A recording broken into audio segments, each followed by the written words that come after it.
అదే కొలసీలకు రాసిన పత్రిక 1వ అధ్యాయం 11వ వచనంలో మనం చూద్దాం. ఇక్కడ మరి అందుచేత ఈ సంగతి వినిన నాట నుండి మేమును నిమిత్తం ప్రార్థన చేయడం మానక. ఏం చేయాలంట?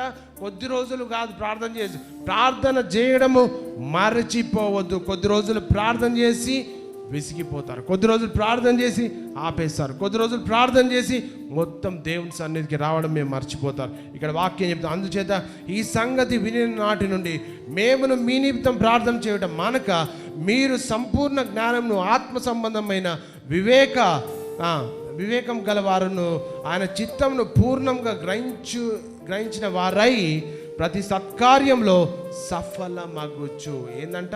ప్రతి సత్కార్యంలో సఫలమగుచు. ఎప్పుడు? ఓపికతో ప్రార్థన చేసినప్పుడు. ఇక్కడ చూద్దాం, ఇక్కడ పై వచనంలో సంపూర్ణ జ్ఞానం ఆత్మ సంబంధమైన వివేకం గల వారును ఆయన చిత్తంను పూర్ణంగా గ్రహించిన వారై, ఆయన చిత్తాన్ని తెలుసుకొని ప్రార్థన చేయాలి. దేవుని చిత్తంను పూర్ణంగా గ్రహించిన వారై ప్రతి సత్కార్యంలో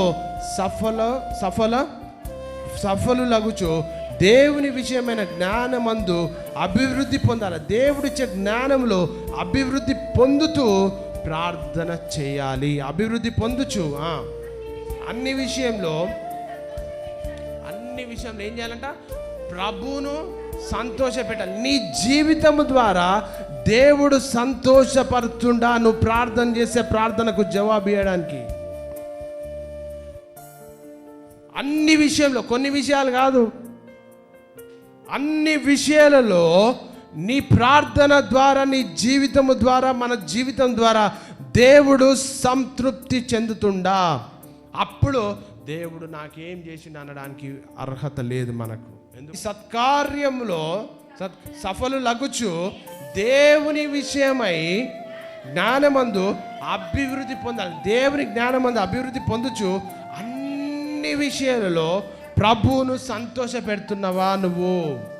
ప్రశ్న. అన్ని విషయాలలో నీ జీవితం ద్వారా దేవుని నామానికి మహిమ వస్తుందా? మన జీవితం ద్వారా దేవుడు సంతోషపడుతుందా? మన జీవితం ద్వారా దేవుని నామానికి మహిమ వస్తుందా? మన జీవితం ద్వారా దేవుని నామానికి అవమానం వస్తుందా? అది డిసైడ్ చేస్తుంది నీ ఫ్యూచర్. ఆ మాట నీ భవిష్యత్తును రాస్తుంది. అన్ని విషయంలో నువ్వు దేవుణ్ణి సంతోషపడుతున్నామా, లేకపోతే ఒక నామ మాత్రమైనటువంటి విశ్వాస జీవితంలో కొనసాగితే అడుగుడి మీకు ఇవ్వబడు అన్న ప్రార్థన